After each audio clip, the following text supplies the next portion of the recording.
be by far worst case scenario.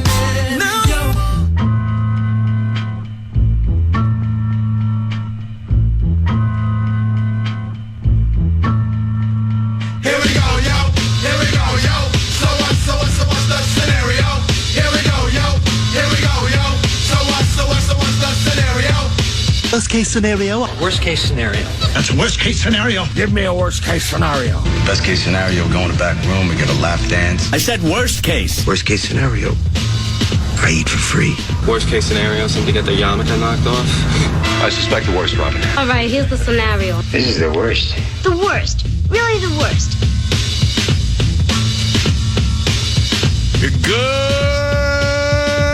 Good morning, buenos dias, and guten morgen. Whatever language you speak and wherever you are at in the world, scratch that, the galaxy, flip that, and reverse it wherever you're at in the universe.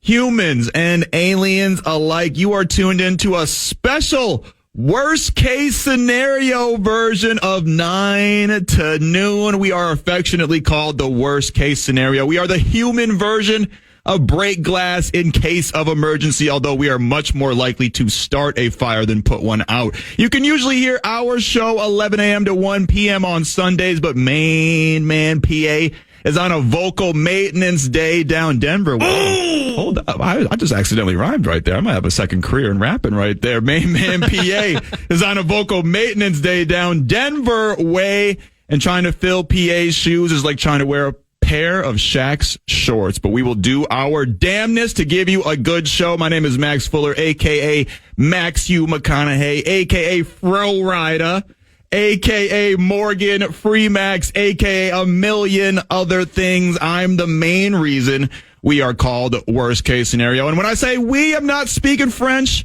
or talking about Nintendos. I mean my two friends here alongside with me.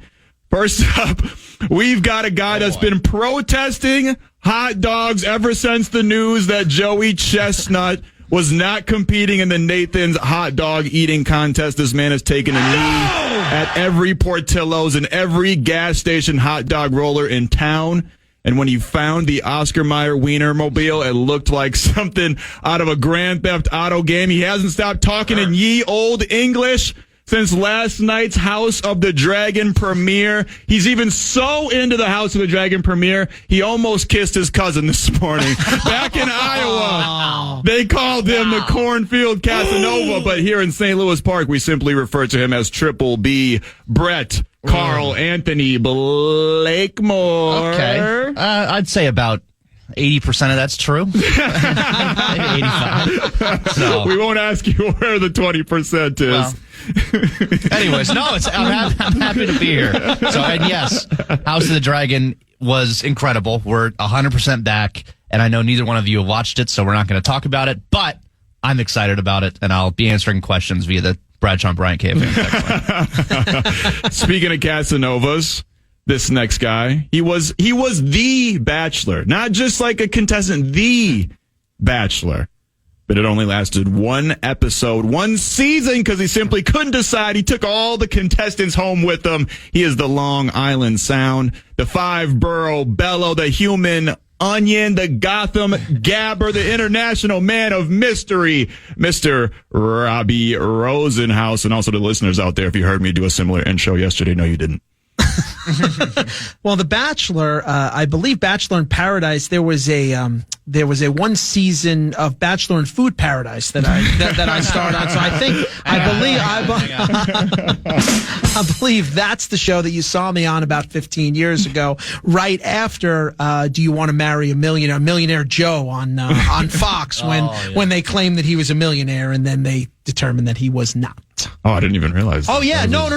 Yeah, no. There was a reality show. Listen, we're going to talk about parties and reality shows and have a good time today. And that reality show was a guy who they posed as a millionaire. And then it turns out, was it for love or money? And at the end of the show, they revealed that he was just a regular guy with a regular job and he didn't have all this money. And they wanted to see if the women would stay with him. And no. Oh.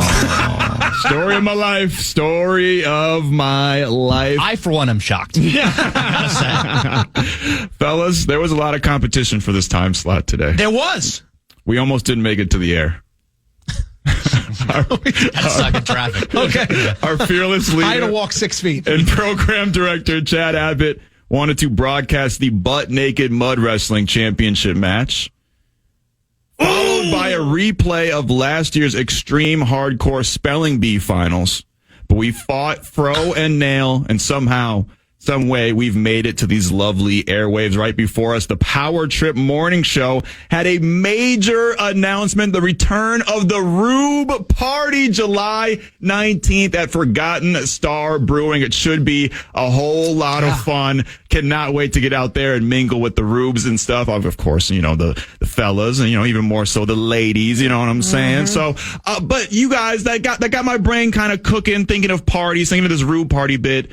Do you guys have any good party stories? Like, what is the best party that you've ever attended? Robbie? Well, I would say, you're a party animal, Robbie. Noted. Well, clearly, but there weren't. We got you out of the party zoo for a second. Yeah, well, 9 to noon. Yes. Well, just growing up, there weren't a lot of parties held by. My group of friends was more the studious type, and I wasn't with the crowd. Yeah, with the crowd that drank a lot. But there was this one kid that I was friends with. This kid named Andy, who was just an extreme nerd. But he had the best party of. He basically held out until our senior year, and then blew out his entire house with just everything. I mean, everybody from high school came, even if they didn't know him. There had to be 300 kids there, and that was a night for special reasons. For other reasons that we can't, that'll be for a post show, not for on. That's not meant for on the air. But that party was amazing, and I just remember it. Just all my friends just being there from high school, and it was just one of the lasting memories that I have from my senior year there. And it was held by a kid who was this extreme nerd. I wasn't a big nerd. I mean, I was one of the smart kids in high school, but I wasn't one of the I wasn't one of the jocks. So I wasn't with that crowd that liked to go out on the weekends and stuff. But what was the game show you were on? That was the Long Island Challenge. Okay, yeah, that was yes, that was a. There was some like intelligence game show-esque, like Jeopardy-esque thing that you did. That's what that was? No, I tried out for the teen tournament of Jeopardy and didn't even come close. So I would say just that party by that nerd. Max, you? I've been to, I wasn't like a party crazy animal or anything like that. I do remember like when Project X came out, the movie about the gigantic party that the students threw. Sure. Everybody was saying, oh, this is going to be a Project X party. And then it was like 3 dudes playing Super Smash Brothers on a Nintendo 64. Great game, by the way. Yeah, exactly. With like a room temperature beer or something like that. But there's definitely a couple parties that stick out in my mind. I went to this one with a couple friends of friends, which is always kind of a dicey situation. You never know what you're getting into. You don't know what you're getting into. Especially when you're younger. And I went to this party, and the person had not paid their light bill before the party. No. So it was everything. I'm talking about, it was completely pitch dark, aside from some water bottles with glow sticks in them. I was going to say, if there was some black light, you'd have some other problems for some other reasons. No, it was insane. Like everybody was in the dark. Everybody was just acting crazy. People were throwing up. What? They were sliding down poles from the ceiling. So no lights. People had guns. Yeah, no, like there was no lights, and all of this was going down in the dark. And it was just there was Jello shots. That was my first time trying Jello shots, and I learned the hard way that no matter how good they taste, they are still hitting you. Yeah. Oh, yes. Yeah. Sometimes on delay. Exactly. Yeah, right. No, absolutely. Yeah, for sure. And I got a lot more messed up than I thought. So that one stands out in my mind for sure. And there was one party that I went to. I don't remember it, but I remember hearing the stories afterwards. I actually, my best friend, he took me out of the party because he said I was macking on some dude's girlfriend. Oh. And so, but it was like obvious. I haven't heard that phrase. Yeah. Macking. So, That's what I do, baby. Wow. That's good what I stuff. do. No, that's good. That was good. Return of the Mac, it's about me. Because I was back and I was Mac, and it was like obvious, I guess. And she was going for it, but the guy was right there. So my best friend pulls me out of the house. He's like, dude, like, what are you doing, man? You can't be you can't be macking on somebody's girl right in front of her. Right. And then apparently, and I'm 6 sheets to the wind at that point. And apparently some dudes were walking down the street. They ended up starting to fight with us. We ended up getting into a fight with these guys, and all this crazy stuff started. Apparently some girl gave me a book, and I just threw it in the garbage or something like that. I was just wilding out that night, and I don't remember. She put her heart in that book. It wasn't her diary, was it? I hope not. But yeah, I didn't remember a thing. I didn't remember any of it. So you blacked out? Yeah, and that was the first time in my life that ever happened. I woke up in the morning, and my roommate was like, man, my hand really hurts. And I'm like, okay. He's like, my hand really hurts. I'm like, what are you getting at here, man? He's like, do you seriously not remember anything? And he had to tell me. That's always fun when you don't remember your night and your friends fill you in. It's like a choose your own adventure book that you already finished, but you don't remember. Absolutely. So, no, it's like waking up the next morning, being handed, instead of a morning newspaper and coffee, Mad Libs, and then you try to fill out how your night went with certain things. I went to the garbage dump. Right, exactly. So that was crazy. I definitely remember a few standout parties of my lifetime. What about you, Brett Blakemore? Yeah, Brett, how was the partying down in the cornfields? You're the resident frat boy. You know what I'm saying? You do keg stands before. You do coffee stands. You're so in that mode that even before the show, we hold you upside down. You do coffee stands before the show. Great. He gets all hopped up like Tweak from South Park. Yeah, as long as there's like just a whipped cream base over the top of the keg. Okay. No, that's the butterbeer. Butterbeer. That's another conversation. I hope the Rube Party, by the way, is nice and controlled. Yeah. And no fights. No fights, please. I cannot promise I won't be macking on somebody's wife. I can't promise that. Oh, well, how will you know? How will you know? Exactly. Right. Exactly. And then if somebody steps in and says, slow your roll, then you just back up. Yeah. Right. I'll slow it down. I can slow the roll. Right. Now, you have to look at the finger. You got to look at the finger, though. You know, if there's a ring on the finger, then maybe. I was wondering where you were going. Oh, come on now. Are you pulling an uncle trick right now? No, a magic trick. David Copperfield Rosenhaus. Yeah. So it will be controlled. I'll be controlled. I'll be sober. Okay. You know, we'll be working. It's a work event, but it'll be a party. It'll be a lot of fun, man. I can't wait. I cannot wait. Apparently, there hasn't been one. Yeah, I was going to say since before COVID. I believe that's what somebody had told me. Yeah, I think 2019. Brett, is that correct? I think so. Yeah. So the return of the Rube Party, July 19th, Forgotten Star Brewery. Make sure you're there. Otherwise, you will be square. Since we are bringing a little bit of worst case scenario to 9 to noon today, one thing we like to do on our stupid little Sunday show is a little segment called Fan Favorite. How it works is the three of us will each present a topic, and then we will put it all in your hands. Yes, your hands, and let you vote on what we talk about in the final segment. We will put up a poll on Twitter/X at KFAN 1003 where you can cast your vote. Brett Blakemore, what is your offering for the fan favorite segment today? So I tried this once and it got roundly kicked to the side like Max after that getting Mac on the crow. But like any good Casanova, we're trying again here. So I'm going with my idea, which I still think would be fun. It's basically a caller-driven bit called Story Toppers, where I will tell a story, a run-in that I had with a professional athlete. And if any caller can top that story, then they win the game. Okay. I do like that idea. Okay. I like that pretty too. good. I don't even think I'm going to vote for myself. I might vote for you. That's pretty good, Brett. What about you, Robbie? Not bad. I'm going to go with the same one from yesterday. I think because I really have a good Father's Day story that I'd like to tell. I think is sports related. I think the listeners would like. But again, Brett's idea is pretty good. I'm sure yours will be good. But I wanted to go with Father's Day memories in kind of some Father's Day fallout from yesterday into today. And bouncing off of that, yesterday was Tupac's birthday. Tupac is my favorite rapper of all time. Very simple topic, but who's your favorite rapper of all time? Who is the best rapper of all time? I'm curious to hear. Favorite or best? What would you like in the poll? Yeah, I guess that's two very distinct things. Who is the best rapper of all time? Let's do that one. That one will get a little bit more contentious. Yesterday got controversial with the Flo Rida fan line yesterday. I'll never question your music again after yesterday. Boy. I can promise you I won't say Bobby Schmurder. Bobby Schmurder. Yeah, so that is, so Brett Blakemore has Story Toppers. Robbie Rosenhaus wants to tell Father's Day stories, and I want to talk about the best rapper of of all time. You can cast your vote on Twitter/X at KFAN1003. You can text us. You can call us. Let us know what you want us to talk about. This is the People's Show here on KFAN, and we want to hear from you. You, the lovely listener, are the real star of the show, so make your voice heard. There's plenty of ways to holla at us. You can hit us up on the Holla Hotline, as Brett Blakemore likes to call it, 1-800-320-5326, as the great Miss Cleo once said.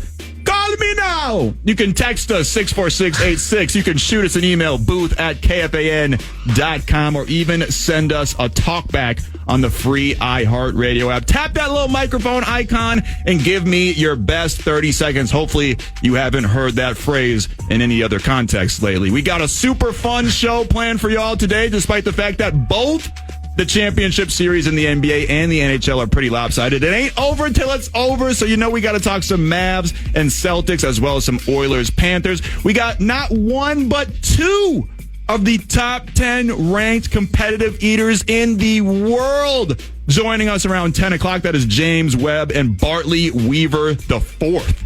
Sounds like speaking of a Joe Millionaire, it sounds like he would be like an oil baron or something like that with that kind of name. We have the telescope on the show today? That's crazy. Was that a character in The Great Gatsby? It kind of sounds like it, doesn't it? James Webb and Bartley Weaver IV, both joining us around 10 to give us an inside look into what the wide-mouthed world of competitive eating is like. I've got a million questions for them, so super excited about that. Plus, we got a new friend of the fan, a couple of new friends of the fan today. Betsy Halfrand of the Pioneer Press calling in to talk Twins. They've been on a heater lately, so we got to show the boys down at Target Field some love. Plus 9 to noon is typically the soapbox for the Vikings Vox. And without him today, we had to do some little Vox inclusion. So we're going to have Wendell Epps, the brand spanking new Lynx Radio Vox, in studio to talk about how he got here, the season so far, and much, much more. If you have any questions for any of the guests, make sure to holler at us. Otherwise, we are going to keep trucking along these radio roads until 12 p.m. Max Fuller, Brett Blakemore, and Robbie Rosenhaus filling in for PA. Don't go anywhere. And even if you do, take us with you, because we'll be right back. Oh.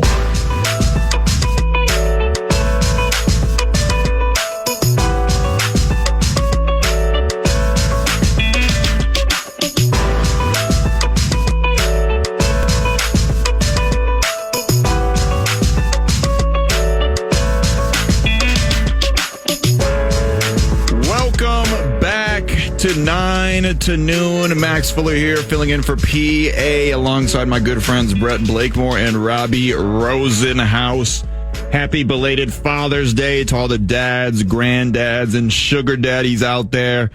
My daughter sent me probably the cutest text of all time yesterday, and I still have not emotionally recovered from it. So if I just randomly burst into a puddle of tears sometime between now and noon, you all know why. So happy belated Father's Day to all the fathers out there. Speaking of crying, there could be a whole lot of tears, both happy and sad, in Boston tonight as the Celtics look to win their 18th championship and first since 2008 when they dueled the Dallas Mavericks in Game 5 of the NBA Finals. Dallas kept their hopes alive with a 122-84 beatdown on Friday night.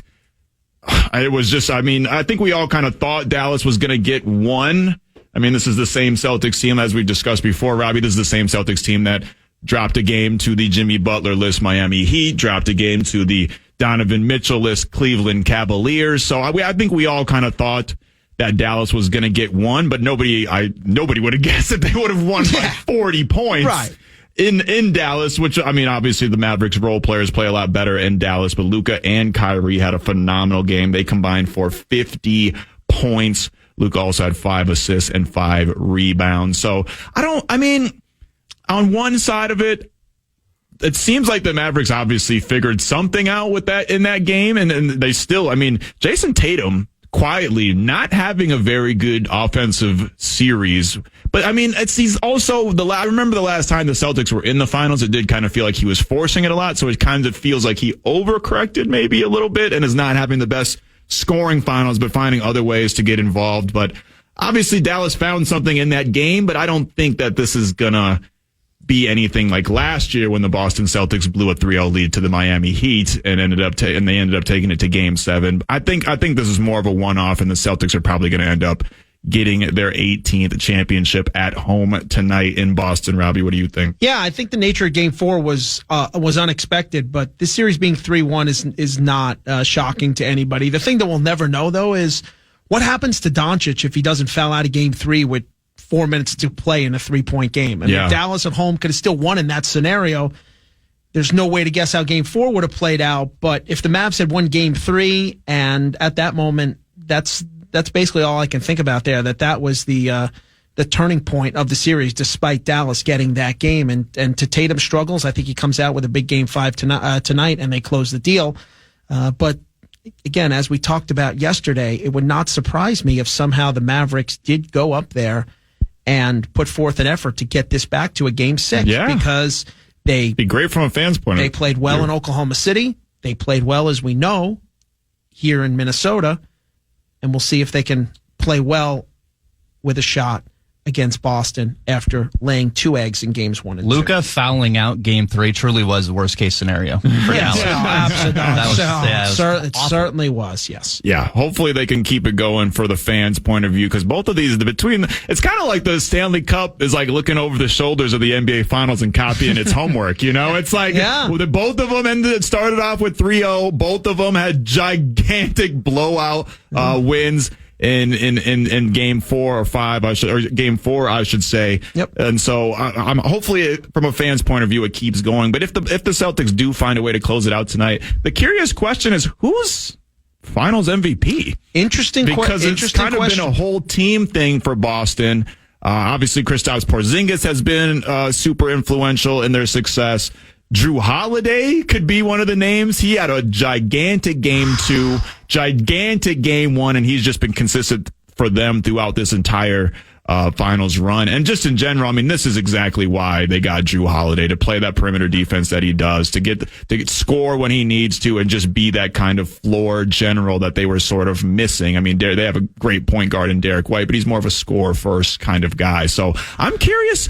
I mean, maybe you give it to Jaylen Brown just because he's Jaylen Brown. I don't know who you give the NBA, the Finals MVP to. I'm going to give you an outside-the-box idea here. For the second time ever in the history of the NBA, the Finals MVP should go to a player from a losing team. The late Jerry West and now Luka Doncic. If he has another monster, I understand he fouled out. He has been the best player in the series. He has been the best player. If he has another monster game tonight, we assume he's going to have a triple-double. But if he goes off and just gets them to the brink of where they lose by just a few points, I think you can make a really strong argument, because Brown, yes, he's played well in certain spurts. We know Tatum hasn't shot the ball extremely well. It's been mostly their defense their team defense that has really carried them through this series, plus some offensive spurts from guys like Drew Holiday. But yes, Jaylen Brown is the leader in the clubhouse right now, but I think with another big performance tonight, the storylines are too sweet, with the untimely death of the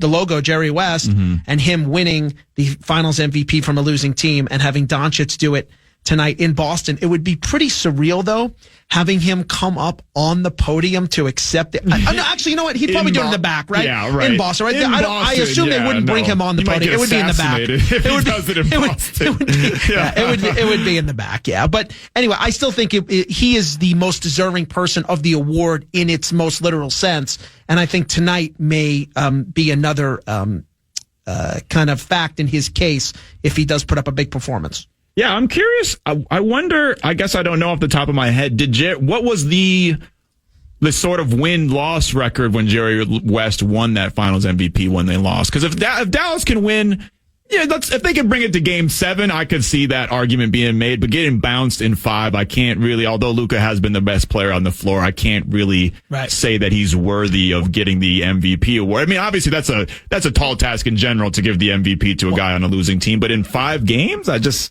was tough. It was back in 1969, and it was a classic series between the Celtics and the Lakers, and the Lakers ended up beating them 4-3, and Jerry West puts on a clinic averaging 38 points per game over 7 games. Sam Jones, Will Chamberlain, my God, Havlicek, Russell. I mean, just an amazing series there. And Jerry West, who won the Finals MVP, he was the first and only to this date player to win on a losing team. Yeah, and I remember there was a lot of talk LeBron James a couple of years ago against the Golden State Warriors when he was the literal only person on the Cleveland Cavaliers doing anything. J.R. Smith didn't know the clock situation, didn't know the score, so on and so forth. So there's a lot of talk about that. But so Luka needs to step it up a little bit. I can't really say that he should win the NBA Finals MVP if they get bounced in 5 games, but hopefully they keep it going from a fan's point of view. It's been a little underwhelming. I'm trying to think off the top of my head, what is the last even good NBA Finals? I mean, Suns Bucks was pretty good a few years ago. I think that was the bubble, one of the year after the bubble year. But in general, I feel like we've been kind of running into teams getting ramrodded here because the Miami Heat had no chance against the Denver Nuggets last year. No, zero. Obviously, the Golden State Warriors were just running things for several years against the Cleveland Cavaliers. So I'm just... I mean, Kawhi doing his thing. That was a fun series, even though I hated it from a Spurs fan standpoint because he's Judas to me. But he went up there and he did his solo thing, and he, kudos to him. He went up there and put on a virtuoso act and got Toronto their first ever professional sports championship. But you probably have to go back to when LeBron came back in 2016 from the 3-1 deficit against the Warriors, because after that the Warriors ended up sweeping, and I think it was 4-1 and a sweep in the 2 years after that. So we still got some people texted in that. They're not happy with Luka. They're not happy about the Luka inclusion. We got F Dallas and F their fans from Andy. Trail Ref guy says Jaylen Brown for sure, and Scott and Duluth says Doncic deserves nothing. No. Well, so obviously we're a little biased here in town. And like I've said before, it's hard for me to watch this NBA Finals from a Wolves standpoint because they just match up so much better 1 through 5 with the Boston Celtics than the Mavericks do. It's really, really hard for me to watch. You are clearly more of a Timberwolves homer than I am. So from a fan standpoint, does it hurt more or that Luka's not finishing off the job because he did such a great job against your team? Or are you taking pleasure in the fact that they're getting their ass beat every other night? That's kind of the two camps. Is like a lot of people either are like, screw that team, they beat us and they bounced us, they crushed our dreams, and obviously Luka was not ingratiating himself to the local Minneapolis fans with all of his smack talk. No. So, but there's also the camp of, well, if they win, then the Timberwolves look better, sort of like last year, the Denver Nuggets and stuff, and then we can hang the banner of the Mavericks saying, well, they were the best team we played or something like that. But in this case, I kind of did want the Mavericks. I can't root for Boston, man. I can't do it. It's ingrained in my blood. I couldn't do it. Sport. Yeah, you're a New Yorker, so you definitely can't root for Boston. You might just spontaneously combust if you root for Boston. Yeah, so I don't know. I'm kind of mixed feelings, but just from a pure NBA fan standpoint, I would like to see the Mavericks put up more of a fight because this finals has been super boring, man. This is kind of a lame way. It was such a magical season for the Timberwolves this year. For several teams, like the Orlando Magic played a lot better than a lot of people thought. I just in general, it just seems like a super lame way to end the season with just, great team basketball from the Boston Celtics, and they win their 18th. Just. Do you remember when we were kids and Boston was like this underdog sports town where like the Red Sox couldn't break their curse, the Patriots before stunk. Aaron Boone, Yeah, exactly. And then all of a sudden, all their teams just explode, and now they're pooping championships. They get championships. I mean, yes, their teams have kind of waned off just a little bit in terms of championships, but looks like the Celtics may get another one this year. But the Bruins have won, and they failed a couple of years ago against, and the Patriots are nowhere near one, obviously. And the Red Sox aren't in the Yankee stratosphere at this point. So I wouldn't worry about Boston other than the Celtics getting many parades, except for maybe a duck boat one perhaps this summer. Yeah, we did get Minnesota versus Boston. The PWH team we did beat Boston in 5 to capture the first Walter Cup. And then Timberwolves fans, keep your eyes open. A couple weeks from now, the NBA Draft 2024 edition will be in play. It's a 2-night affair for the first time this year, Wednesday, June 26th and Thursday, June 27th. The Minnesota Timberwolves have the 27th pick I believe. Because, they got the on and off bid after the Rudy Gobert trade. We didn't have one last year, so we got one this year. Hopefully they can find the heir apparent to Mike Conley, get a new point guard in play or something along those lines, because that's kind of what they need. Yeah, and the NBA draft, I like that they went to 2 nights. I think it gives teams a chance to reset going into round 2. And as we know, a lot of those second round picks are traded for not even for other players, sometimes just for cash. And as we get closer here towards the NBA draft, which is coming up in just about 10 days from now, you'll see a lot of movement on the boards and some rumors flying around. I mean, there are teams with multiple first round picks. So it should be fascinating because there's not a consensus number 1 or number 2 when it comes to the NBA draft. I know the Timberwolves are picking much later, but you have teams towards the tops. It's a really weird draft.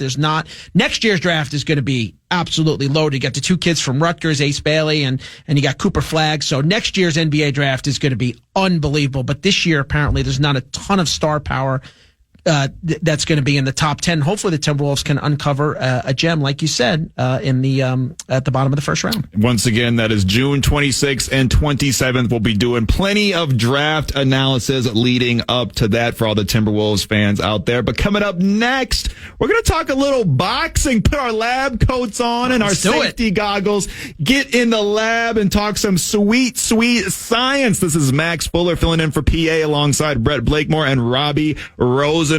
We'll be right back after this. 5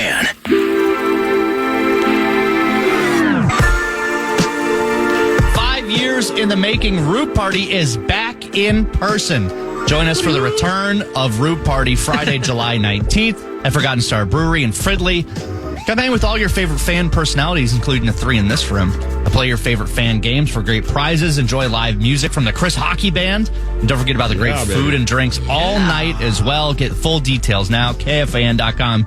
Keyword party. That's never been a keyword. Whoa. KFAN.com. Keyword party. Yes. And neither is Rube. That sounds like so much fun, doesn't it, Max? It's going to be amazing. Much freaking fun. Max Fuller, Robbie Rosenhaus, and Brett Blakemore filling in for 9 to noon. Cannot wait for the Rube Party.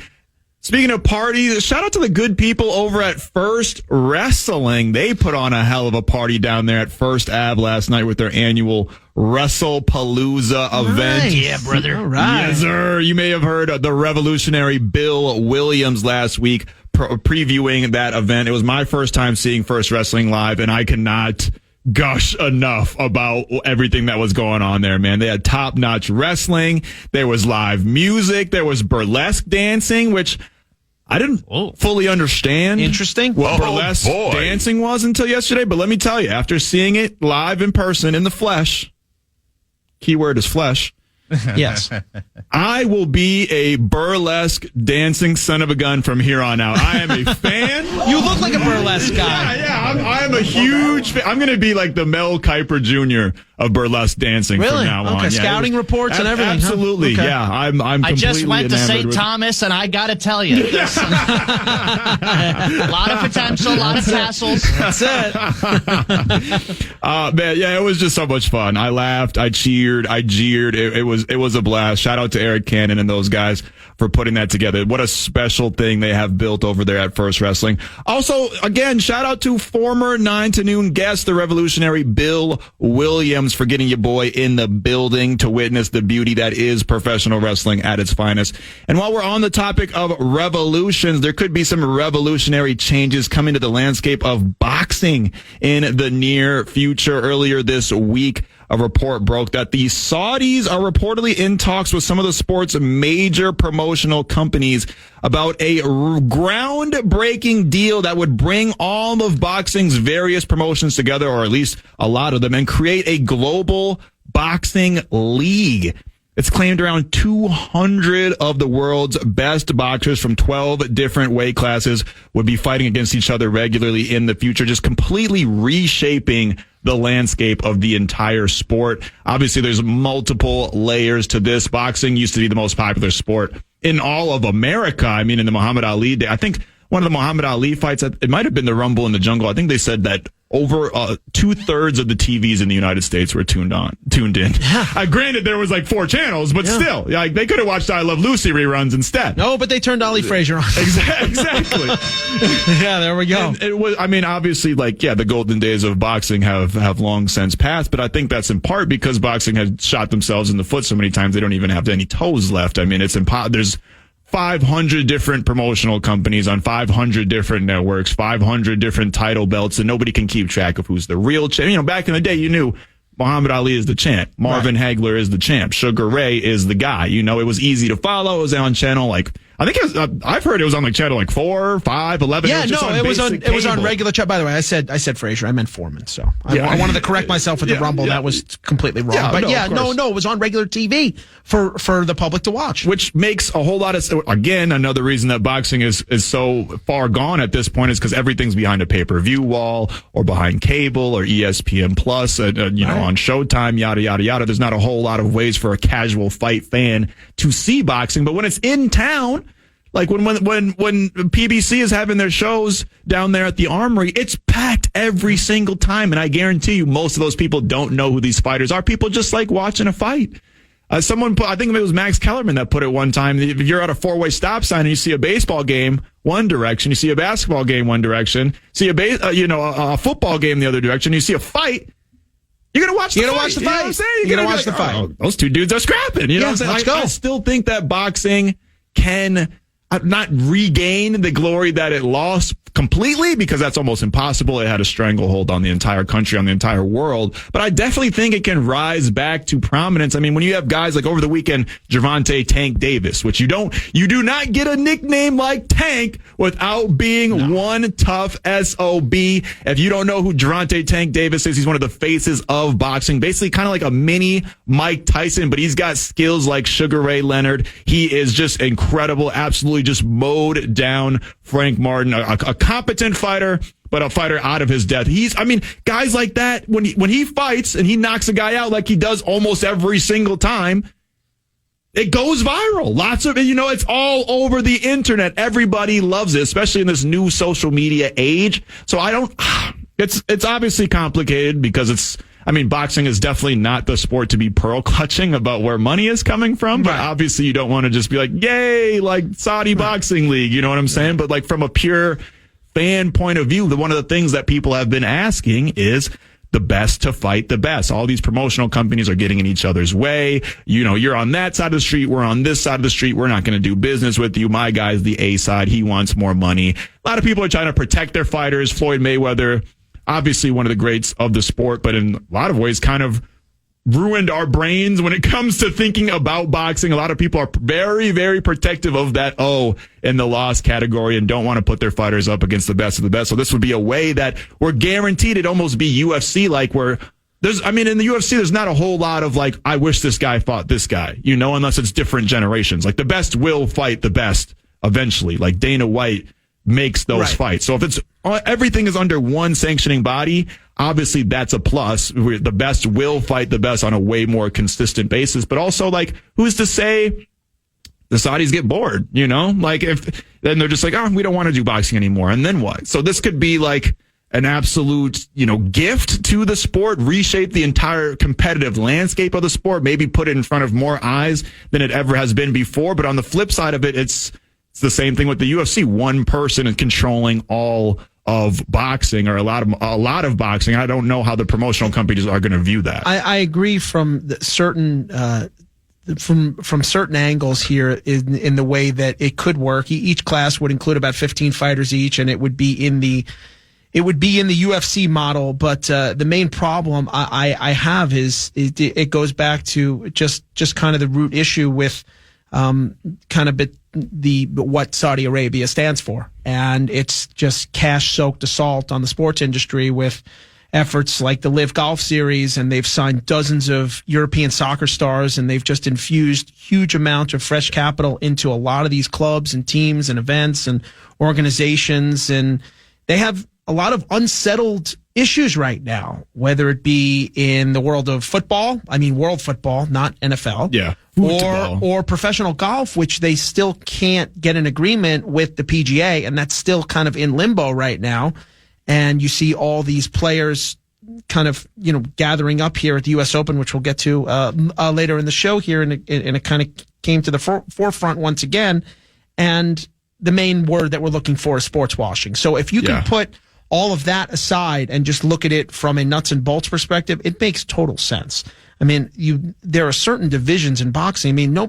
Does the common boxing fan, a casual boxing fan, know who Benavidez is? Like, no. Maybe not. But he's a killer. Yeah, exactly. Like, he's undefeated and he's a killer. And he's a perfect TV fighter that the casual boxing fan would love if they were able to see him. I mean, we were just talking about Gervonta Davis earlier. Stephen A. Smith is talking about him right now. That's how popular that he is whenever he fights, but it's so hard for people to see his fights behind all these pay-per-view walls. And in the way of UFC, there are certain divisions like the lightweight division and the middleweight division, things like that have been stacked over the years.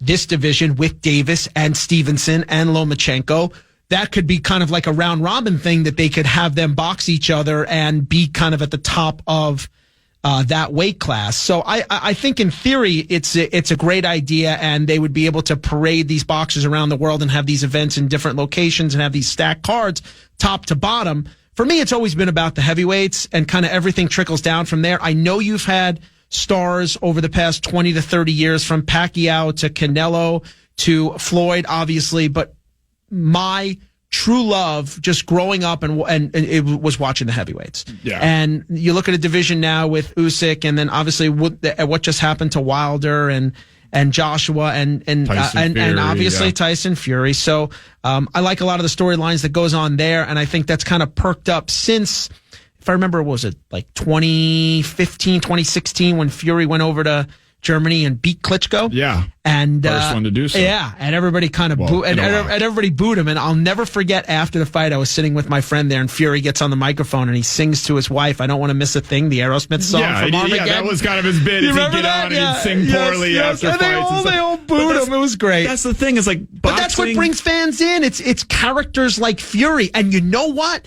Not for nothing, the guy backed it up, because he went out there the next couple of fights and he beat people up and he won the title. He was a guy that a lot of people, had a lot of people doubted it or whatever. And there's a guy that they can parade around the world and have all these press conferences like the UFC does. Chad Abbott just walked in and is shaking his head at all the pontification about pugilism. But we're excited about the future of the sport. It'll certainly be interesting to see how the landscape of boxing is reshaped with this possible deal that the Saudis are making. And like you said, boxing, the core four sports, there's so much media training now, media coaching. Boxing is kind of untouched with that. And there's all these characters, all these personalities that are just dying for the world to see them and get more following, get more eyes on them. So it'll be interesting to see how that works and how all these new deals with the streaming services work as well. We'll talk about combat sports some more later on in the show, UFC 303, maybe even some wrestling talk. But around the corner, we're going to dive into the wide-mouthed world of competitive eating with two of the top 10 ranked major league eaters in the world. We got James Webb and Bartley Weaver the fourth around the corner to give us all the lowdown on what's going down in the world of major league eating. This is 9 to noon. Max Fuller here filling in for PA alongside Robbie Rosenhaus and Brett Blakemore. Couple more hours of the show to go. Don't go anywhere.